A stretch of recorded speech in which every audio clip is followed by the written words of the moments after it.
Welcome in, folks. Cronkite Sports Live is back. Alongside Ethan Ryter, I'm Gabby Ducharme. Our first time anchoring together. Ethan, great to be here with you today. Yeah, it definitely is, and we'll go right into it, right into ASU taking on Arizona in baseball at Phoenix Municipal Stadium, starting off in the 7th inning. Arizona trailing 5-4, single hit out to Drew Swift, who has an error, his first error of 2021. It bounces back, and ASU almost gets Barry out, but he makes his way back to the bag to stay safe. Then Barry comes around from third to score on this wild pitch from Cam Denny to tie up the ball game. Another single grounder hit out to Swift. He throws to Long. Looks like an okay throw. Long loses the ball on the tag of Susak. And another error for ASU, and then Otremba steps up. Joe Lampe can't get the diving grab, and was bases loaded. A base clearing triple from Otremba, who runs around in celebration to third base next to his teammates.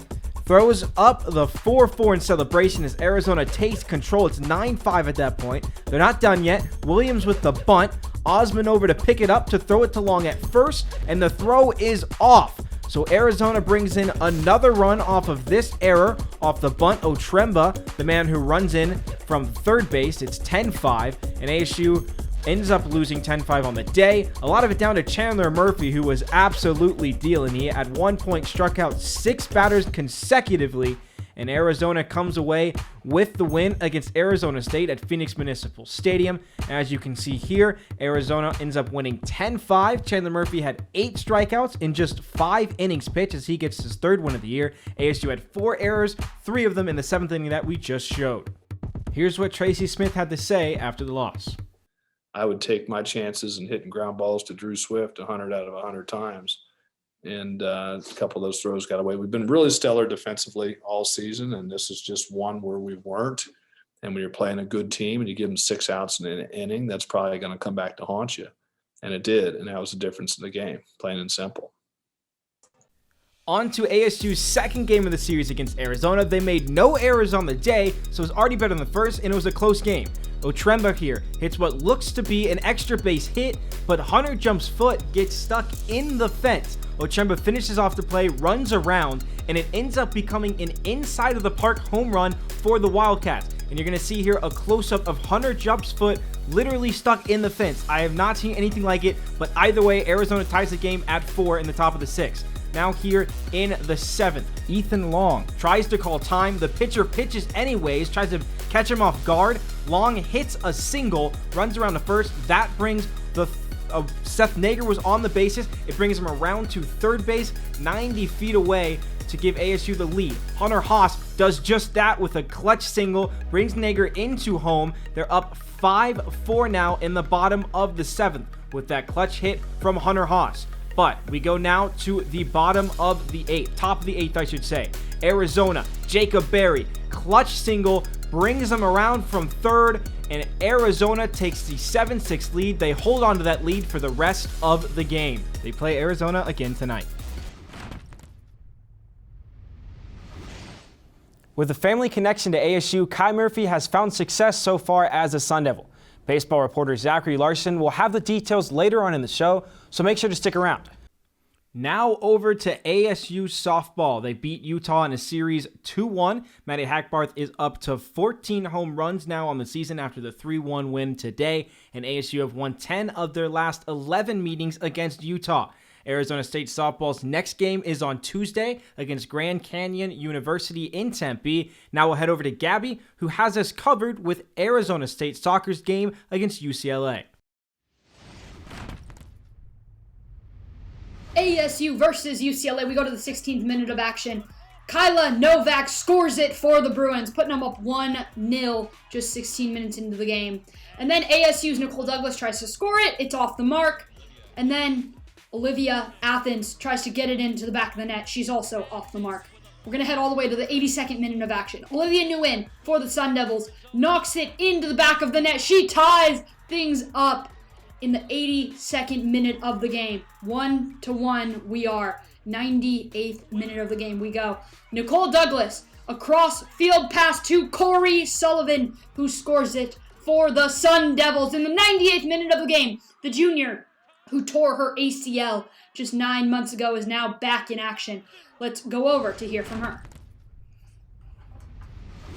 I mean, we're just, as you can see, super excited. I mean, I love these girls. There's so much belief on this team. There's been so much hard work, and we've gone through a lot of adversity with COVID and injuries on our team. So I'm just incredibly proud of our team and our coaching staff. This is just definitely a moment to savor. ASU defeats UCLA for the first time since 2000. Goalkeeper Julia Cascapera dominated in the back of the net, giving the Sun Devils the big victory. Nobody knew what to expect from Sun Devil soccer this season, given they were 6-11 in 2019. But as our Sam Stern is about to report, this team has found the secret ingredient. For most teams coming off a disappointing losing season, starting a new year with a sense of confidence and pride seems like a heavy task. Add a global pandemic that has engulfed our daily lives, and that seems almost insurmountable. For ASU Women's Soccer coach Graham Winkworth, making lemons out of lemonade has become more than a mantra. As we enter conference play, Graham Winkworth's lemonade stand is wide open for business. 1-0, ASU topples USC, their first conference win in over a calendar year. Hold on. Stop the video. It wasn't always like this for the Sun Devils last season, but this year, they found the right mix. The Sun Devils have strung together a season full of overtime thrillers and clutch winning moments. Last year, that wasn't the story. The Sun Devils struggled mightily in conference play, going winless in the league for the first time since joining in 1997. And back then, it was known as the Pac-10.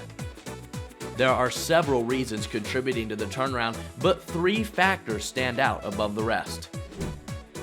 Nicole Douglas, the English superstar, has improved her first touch and her decision-making on ball, which has helped bag crucial goals throughout the year. She leads the team with 8 goals thus far, with more games remaining.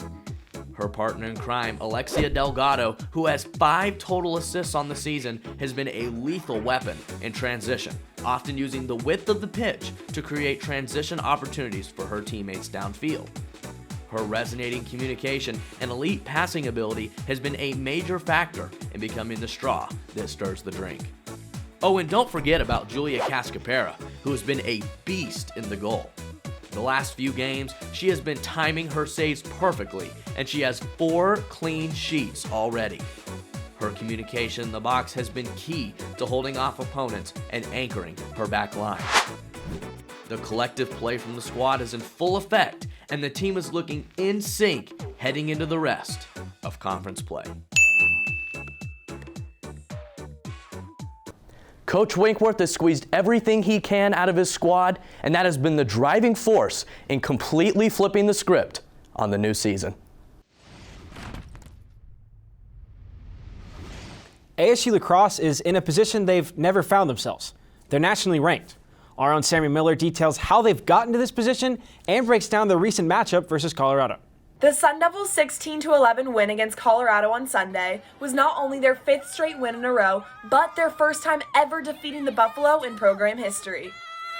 19 seconds into the game, Carrie Clayton scored the first goal of the day, and their offensive efficiency didn't stop there, scoring 5 more goals in the first half, including a great play where Emily Glaglub saw Maria Vellante cutting and pass it to her for a goal. At half, the score was tied 6-6, but Carly Adams came out strong and scored a quick goal on a give and go. It wasn't just their offense, though. ASU was also able to hold the Buffs to only 5 goals in the second half, leading to a Sun Devil victory. One of ASU's keys to their win was Carrie Clayton, who went off for 5 goals for the second time this season and 8th time in her career. She now has a hat trick in 23 of 52 career games. The Sun Devil football wide receiving core is, for all intents and purposes, unknown. Our Ethan Ryter has the full breakdown on the young squad. Sun Devil football, and specifically Jaden Daniels, have a plethora of receivers to throw to this year. It's a very young but high-ceiling group, still looking for their top guys. Let's take a look at who Jaden will be slinging the ball to come September. We'll start with the man that has seniority of the group, redshirt sophomore Jordan Porter.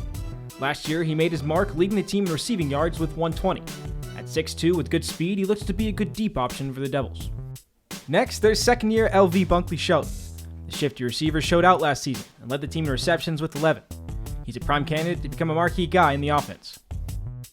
Second year, Johnny Wilson came into ASU with LV. Last year, he showed flashes, but struggled a little to find his footing like some expected. However, his 6'7" frame and athleticism should cause problems for defenses all season long.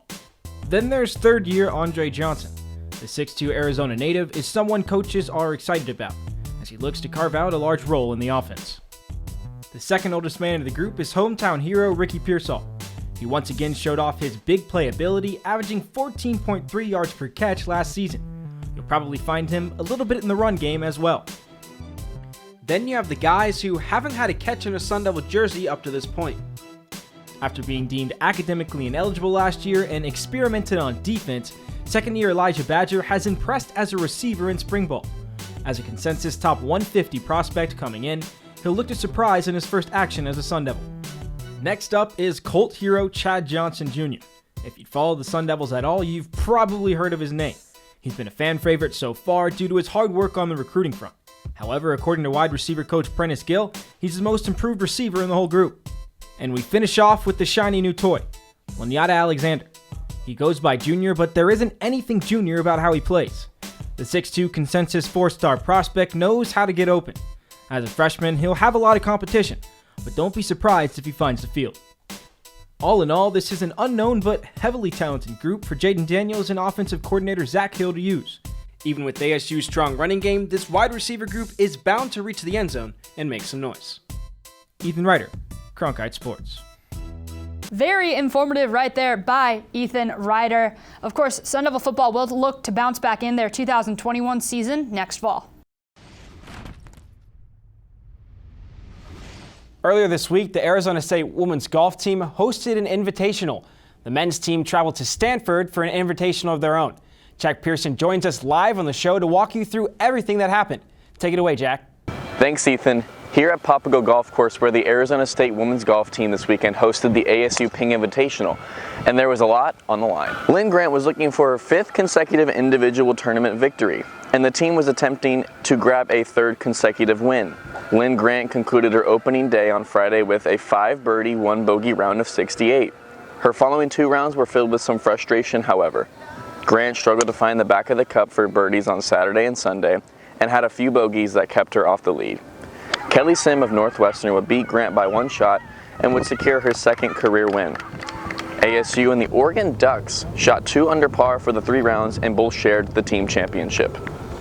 While the women were at their home course here at Papago, the Arizona State men's team went over to Stanford for the Goodwin Invitational. They would win it by 8 strokes, and their 2 leading scorers, Chan An-yoon and Riggs Johnston, shot 5 under. ASU Golf as a whole has had tons of success this season, and they will look to be contenders for the national title. For Cronkite Sports, this is Jack Pearson. Back to you guys in the studio. Thanks for coming on the show, Jack. We don't get a lot of golf content here, but you're making a good work of it with 2 teams that are very talented so far this year. But we'll head over to baseball with a legacy player for Sun Devil baseball, Kai Murphy. Our own baseball reporter, Zachary Larson, tells you the story. Arizona State outfielder Kai Murphy comes from a baseball family.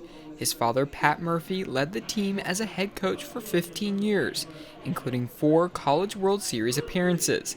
Now, his son is making a name for himself at ASU. Things changed for me, and I had an opportunity to come here, and I thought, there's no better place to be. For Pat Murphy, it's a special feeling watching his son wear maroon and gold on the field again, after seeing him grow up around the program for so many years. The fact that he's actually playing at ASU wearing that uniform, it's surreal. I can't even tell you. Kai's ability to be a two-way player was on display at Red Mountain High School. It led to a commitment to Oregon State, but after battling a serious illness and a change of heart, his journey circled back to ASU. He was very sick freshman fall with mono. He had a relapse of mono. So really for 12 weeks, he was down. He had no hard feelings. He just hey, I want to be a position player, not just a pitcher. Here at Phoenix Municipal Stadium, you'll find Pat Murphy's name cemented around the stadium. But over here, you'll see Kai Murphy regularly in the starting lineup. He has started in 16 of the 20 games played this season, all in right field, something head coach Tracy Smith wasn't expecting before the start of the year. We thought he probably would be more of a pitcher than a hitter. As it's turned out, he's contributed more and performed, and not that he hadn't performed on the mound, but he's performed quite well as a position player. Although Kai pitched out of the bullpen with the Beavers in 2020, he has not pitched as a Sun Devil, but a rash of injuries to 3 key pitchers could change that. As a role as a pitcher, I'm not really sure what it's going to be yet. I think I'll have some opportunities. After receiving several scholarship offers before transferring, Kai decided to take a chance on himself. He came to me one day and said, "Dad, I know where I want to go to school." He just knew this is what he wanted to do. It was a little bit of a shock to me too. For now, Kai will look to continue his early season success on the field as he tries to add to the Murphy legacy at Arizona State.